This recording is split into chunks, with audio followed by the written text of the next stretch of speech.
Hello friends, welcome to my channel Sushant. Today we are going to start a new topic based on calculation training, and the concepts which I have discussed before we are going to see in more detail now. So we are going to solve positions using the methods of calculation. These methods will enable us to solve any position literally. So first let us understand what are the steps we need to follow while solving any position, or rather when we look at any position. See, first we should just have a look at all the pieces and see how the pieces are placed, where they are more active, and try to figure out which pieces are doing good and which pieces are doing nothing that way.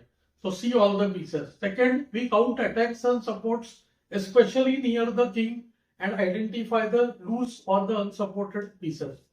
Third, we look at the relationship between the pieces which come in same file, rank or diagonal, or at the range of knight 4, sometimes pieces on the same color.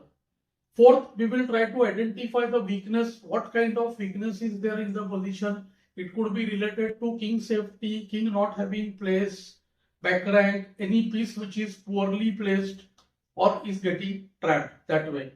And finally, fifth, we will try to find the most strictly using check capture attack, which will enable us to force the things. These steps will help us solve any position in an easy manner. So this is going to be a series of around 5 to 10 lectures where we will try to take gradually from easy to difficult positions, and we will see how we can implement these methods. So let's get started with the first position here. It is white to play. And see, you look at this position, you can come to know that there are already many attackers hovering over the black king. The rook, the bishop, and the pawn on f6, they are very active. f6 pawn guards g7, e1 rook is open, it can go to e8, h3 rook attacks h7.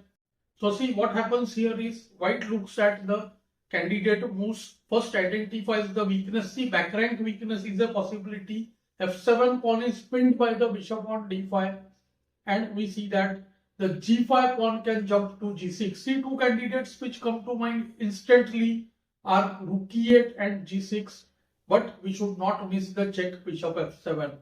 Many a times such moves which look like blunder, they can be very forceful and effective. So the three candidate moves we have here, see, bf7, rook e8 and g6. In fact, rook e8 is very strong over here, but less forced. It will allow rook d1 check. So white starts thinking with bf7 check, but you must note that after which just rook takes f7 and g6 hg, there is nothing much to play for. So white starts looking into the move g6, and see, after g6 we realize f7 is really weak. Only option is h takes g6, and we suddenly note that the h3 rook is becoming active. White already had the moves bf7, g6 and rook e8, so he uses the move rook e8. And you will see that after rook e8 there are serious threats. Let's play this position now and see g6, and see after g6, hg forced and rook e8. Very strong. There is a threat of rook takes f8. Let's say we take c4 here, then rook f8 check, king f8, rook h8, mate. This mate is almost unstoppable. See the pattern here, f6 pawn and the f8 king.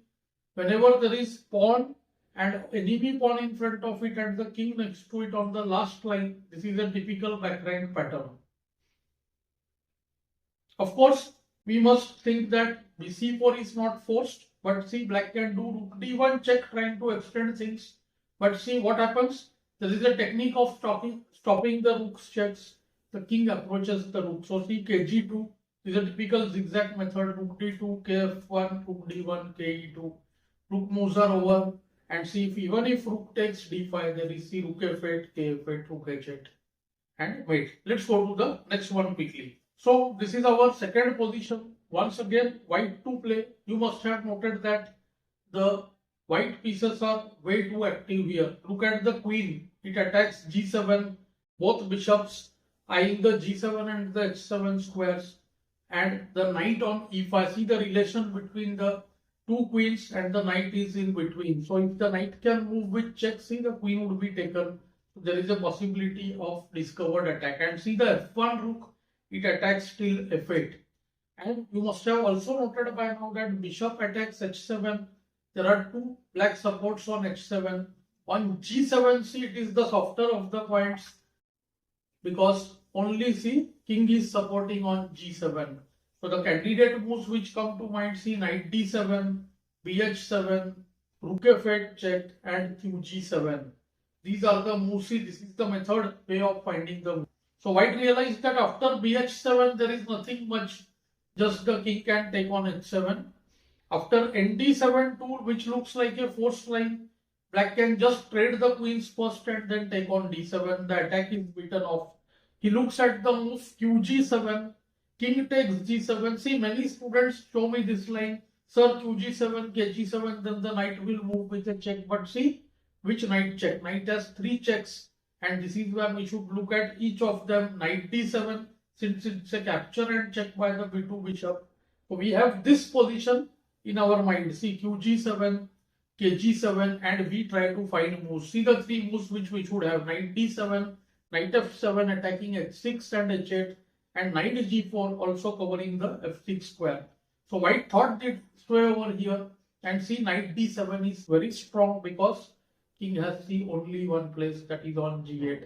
And you must note that once it goes to g8, the pieces fall in the relation of knight 4, king, rook, and see, our knight on d7 can do 4 from f6. So in d7, kg8 force, and see, knight f6 check.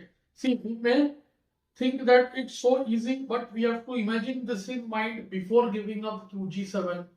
So that is the most difficult part, trying to develop our imagination. Right now I am playing some moves and doing it, but do mind, when you are practicing positions at home, do try to set up on your chessboard and then practice for developing visualization. Now see, king has only three options: h8 or g8 or g7 are similar. Knight e8 check, and the queen is lost. White is a rook and a piece up. So black played king f7 in the game, and after see, knight e8, now king takes c8. White will not get anything, but he saw the move knight d5. The knight, rook, and the king were at the same line relationship, and see, knight gives check, winning the queen after kg8. And see, white is a full piece up here, and he would start trading the pieces after re7, ne6, and convert the game. Okay, so let's go to the third position now. So this is our third position. Yet again, white to play and win. You must have noted that white has almost 5 attackers. See, all of them I am counting as attackers because queen on h4 attacks h7. Of course, both rooks are attacking f8. One may wonder, what is the bishop on g5 doing? See, it guards e7 and the f6 squares. And well, what about c2? c2 is simply shut by the e4 pawn, right? But this is what I tell my students. Main skill is to see through the pieces. See, the c2 bishop is eyeing h7 and the e4 pawn is, see, in between. So we can just take it in this case, right? So instantly, if you see the weaknesses, king lacks space. It has only one place. h7 square is weak. Queen and bishop both are eyeing. f8 square is weak. So we got the spots of weaknesses. And see the square e4, 2 attacks and 1 support. So that is another weak point where we should aim at. So candidate moves, rook f8 check, queen takes h7 check, and bishop takes e4. This is how we try to find moves and then process them. You must have seen queen h7, kh7 leads to nothing, no checks. Rook f8 would be insufficient material for the queen. Rook f8 immediately allows knight f8, allows the knight to escape. And there is the move b4, rejected by many because see, b4 walks into knight takes g5. The bishop is lost, right? But as I always say, always see at least 3 plies deep. 3 plies means our move, opponent's move, and then again our move. Half of that move is called a ply. Means e4, e5 is one move, e4 is a ply, e5 is the second ply, that way. So after b4 ng5, white spotted that there is a deadly combination. See, bishop e4, knight g5. This is the position where we have to wait in our mind board and then try to find the third ply. The third ply is the secret of the calculation. So queen h8 check and see rook f8 check, both win. Takes, takes, takes. and rook f8 checkmate. So the main analysis should be done with the move nf6. This move I am purposely taking just to show you further techniques. See, the knight on f6 is now guarding h7. See the point h7. Two attacks, queen and bishop. Two supports, knight and the king, means knight is the defender. And to the defender we can do four things: destroy, deflect, pin or interfere. Usually one of them will work. Okay, so here see, white has obviously three candidate moves once again: bf6, rook f6 and the very strong bg6. Some students have suggested this. bg6 blocks the f7 square and then bf6 followed by qh7 is mate. In fact, bg6 is very strong. But we will look at bf6 since it's a forced move. Let's see. After bf6, now see, gf allows qh7 mate. So rook takes f6 and queen h7, king f8. See here, rook f6 check can be played, but the king can run away from e7 over there. So direct bg6, very strong move.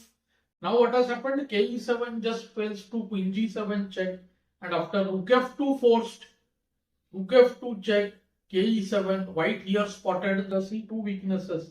One, the square f7, and see the black king is escaping from d8, so the diagonal.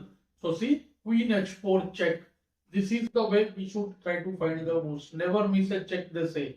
And see, after queen f6 or f6, it's a winning position for white. Of course, white has a stronger move than bf6. Purposely I am showing you this because see, once in a winning position, usually there are more than 2 or 3 ways like it is here. See, white can do the move rook f6 even stronger. See, g takes f6 just walks into qh7 mate.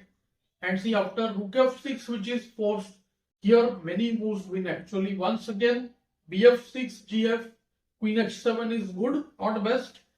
Rook f6 is even stronger and the move direct qh7 also wins here. See, rook f6, gf, many suggest queen h7 check, king f8. Here we can win with the move queen h8, ke7, qg7, kd8, bf6 also, but it allows king f7. So see here, many suggest the move bg6 instantly, which is a blunder though, to try to figure out why. So it's a mating threat. Queen e7 allows queen h8 mate, but see, black starts checks, queen a1 check, and if kh2 then queen e5 check, the game will end in a draw. So in a winning position also such mistakes can easily happen. But see here, white has the very strong, see, bishop takes f6, after which see the black queen is really stuck. See, it's in a trapped state, it has to go to e8, but then queen h7, queen g7 mates. Queen h8, queen g7 is a mating threat and the bishop guards the a1 square. So it's game over for black. So of course, you may say that these positions were a bit easy, but gradually we are trying to build upon our calculation techniques. So I thought it's best to use the easy positions so that the 5 steps are not very easy to follow. We will miss them.